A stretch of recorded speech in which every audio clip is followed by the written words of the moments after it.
Bismillahirrahmanirrahim. Assalamualaikum warahmatullahi wabarakatuh. Perkenalkan, nama saya Taufik Suhardi, mahasiswa program studi ilmu Al-Quran dan Tafsir, Fakultas Usuluddin, Universitas Darussalam Gontor. Pada video kali ini, saya akan membahas tentang secara singkat penafsiran Al-Quran.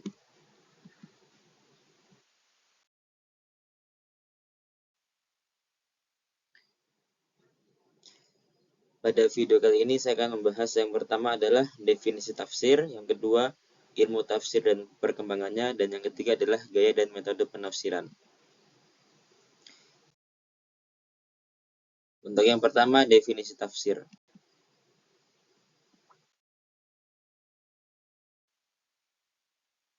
Secara etimologi, tafsir biasa diartikan menyingkap al-kasfu dan menjelaskan atau al-bayan. Ianya diambil dari perkataan al-fasir atau at-tafsirah yang berarti memeriksa penyakit melalui air kencingnya.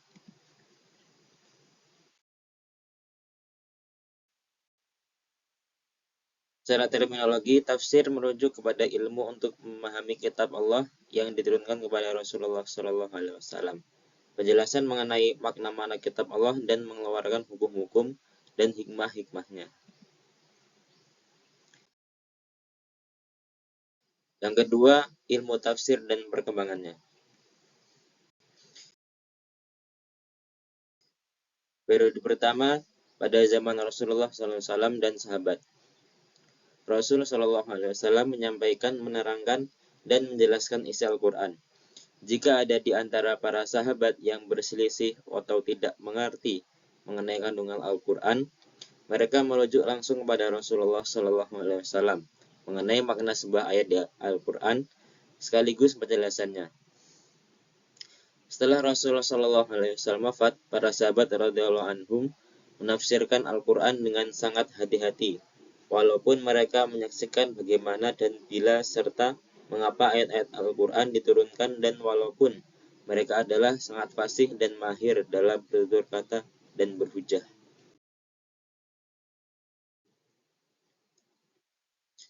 Dr. Muhammad Hussein Az-Zahabi kemudian menyebutkan keistimewaan tafsir pada zaman Rasulullah SAW dan para sahabat, baik berhubungan dengan kuantitas maupun yang berhubungan dengan metodologi dan cara mentafsir, yaitu sebagai berikut. Yang pertama, Al-Quran tidak ditafsirkan secara keseluruhan, tetapi hanya sebagian saja. Yang kedua, sedikitnya perbedaan pendapat di antara para sahabat dalam memahami makna-makna Al-Quran. Yang ketiga, para sahabat merasa cukup puas dengan makna yang global. 4. Mencukupkan dengan penjelasan bertumpu kepada makna kebahasaan. Yang kelima, amat sedikit istinbat terhadap hukum-hukum fikih dan sama sekali tidak ada tafsir mazhabi atau aliran tertentu. Yang keenam, belum ada proses pembukuan tafsir. Yang ketujuh, menjadikan tafsir sebagai bagian daripada hadis.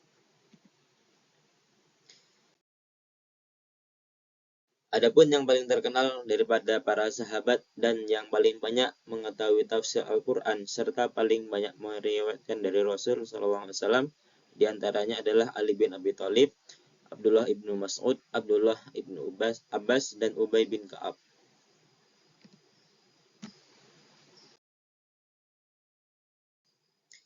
Periode kedua, masa tabi'in. Setelah generasi sahabat, para tabi'in menafsirkan Al-Quran dengan Al-Quran, hadis Nabi, dan pendapat para sahabat.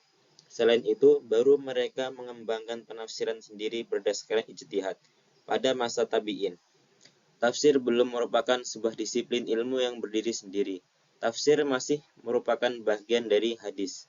Ini menunjukkan dengan jelas bahwa tafsir tidaklah sewenang-wenang, namun selalu terkait dengan apa yang telah dilakukan oleh Rasulullah SAW dan para sahabat. Para mufassir dari kalangan tabi'in tersebar di berbagai lokasi. Tabi'in Mekah seperti Said ibnu Jubair, Mujahid bin Jabir, Ikrimah Maula ibnu Abbas, Taus ibnu Kaisan al-Yamani, dan Atta ibnu Abi Rabah meriwayatkan dari Ibnu Abbas. Tabi'in Madinah meriwayatkan daripada Ubay bin Ka'ab, di antaranya Zaid ibnu Aslam, Abu Aliyah, Muhammad ibnu Ka'ab al-Qurazi.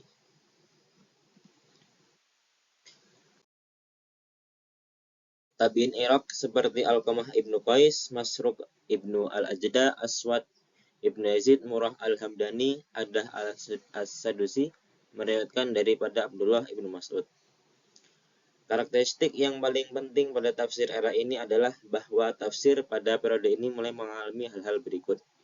Yang pertama, mulai disusupi kisah-kisah Israiliyat. Yang kedua, masih dalam bentuk ilmu yang diajarkan langsung ataupun periwayatan seperti corak yang ada pada zaman sahabat. Walaupun pada masa ini lebih kepada periwayatan individu-individu di mana setiap kota mempunyai sumber ataupun imam masing-masing.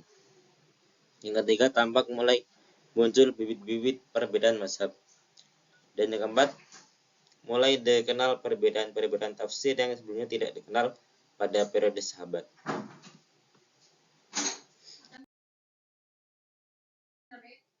Periode ketiga, tafsir memasuki zaman kodifikasi. Periode ini dimulai di akhir pemerintahan Bani Umayyah dan awal masa pemerintahan Abbasiyah.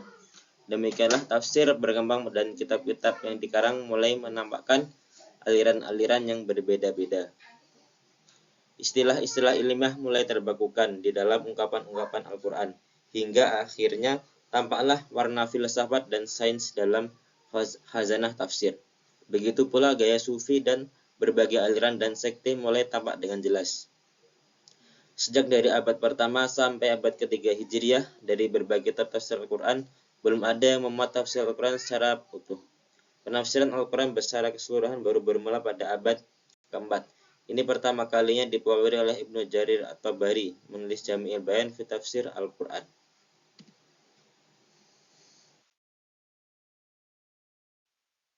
Setelah Imam At-Tabari muncul berbagai penekanan pendekatan yang lain ketika menafsirkan Al-Quran.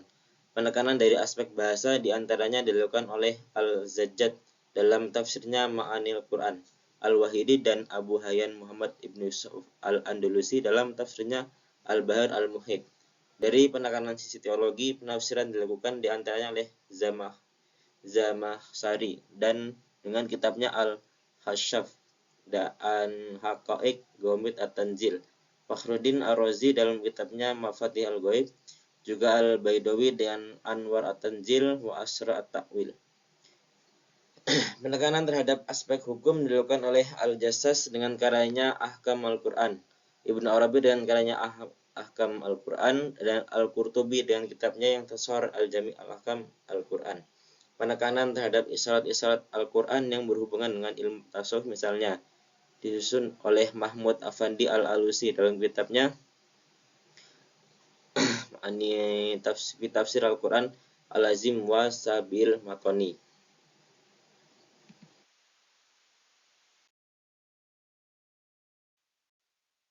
Yang ketiga adalah gaya dan metode penafsiran. Tafsir Ijmali. Tafsir Ijmali global adalah metode penafsiran dengan menjelaskan ayat-ayat Al-Quran secara ringkas, tetapi telah mencukupi keperluan pemahaman tentang ayat tersebut. Disuguhkan dengan bahasa populer, mudah dipahami dan senang dibaca. Sistematika metode Ijmali ini menurut susunan-susunan ayat Al-Quran dengan gaya bahasa yang tidak terlalu jauh dari gaya bahasa Al-Quran. Dan antara contoh tafsir yang termasuk dalam kategori ini adalah tafsir Al-Jalalain. Ciri utama dari metode ini, penafsiran tidak disajikan secara terperinci tetapi ringkas dan umum.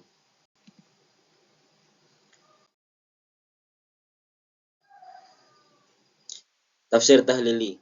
Metode analisis ialah menafsirkan ayat-ayat Al-Quran dengan mendedahkan segala aspek yang terkandung dalam ayat-ayat yang ditafsirkan serta menerangkan makna yang tercakup di dalamnya sesuai dengan keahlian dan kecenderungan mufasir yang menafsirkan ayat tersebut.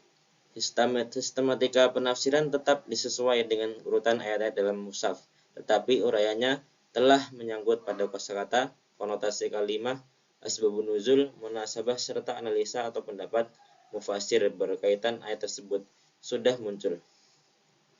Pada penjelasannya, metode ini dihubungkan dengan tafsiran Nabi SAW, sahabat tabi'in, serta pendapat para mufasir lain. Penafsiran ini berusaha menjelaskan makna ayat Al-Quran secara komprehensif. Di samping itu, metode ini telah menyentuh pada disiplin ilmu penafsir fikih dan lain-lain.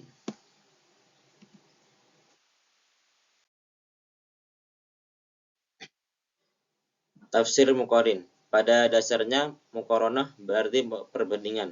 Maka metode komparatif dapat diartikan sebagai satu, membandingkan ayat-ayat Al-Quran yang mempunyai persamaan atau kemiripan redaksi dalam dua kasus atau lebih, atau memiliki redaksi yang berbeda bagi satu kasus yang sama.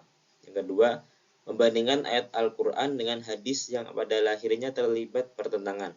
Yang ketiga, membandingkan berbagai pendapat ulama tafsir dalam penafsiran Al-Quran. Jadi pokok metode ini adalah dalam metode penafsirannya membandingkan pendapat para ahli tafsir. Jadi dapat dipastikan ruang lingkupnya lebih.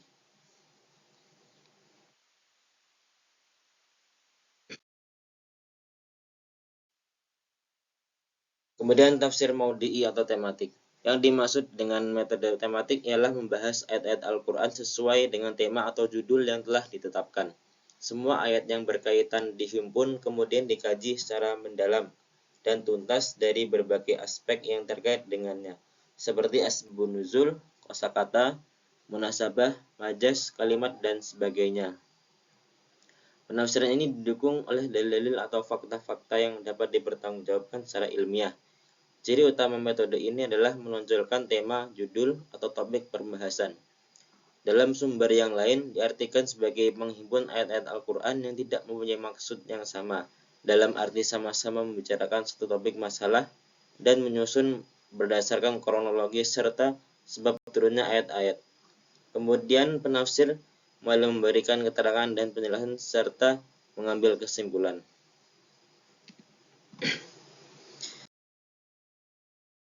Sekian, terima kasih. Wassalamualaikum warahmatullahi wabarakatuh.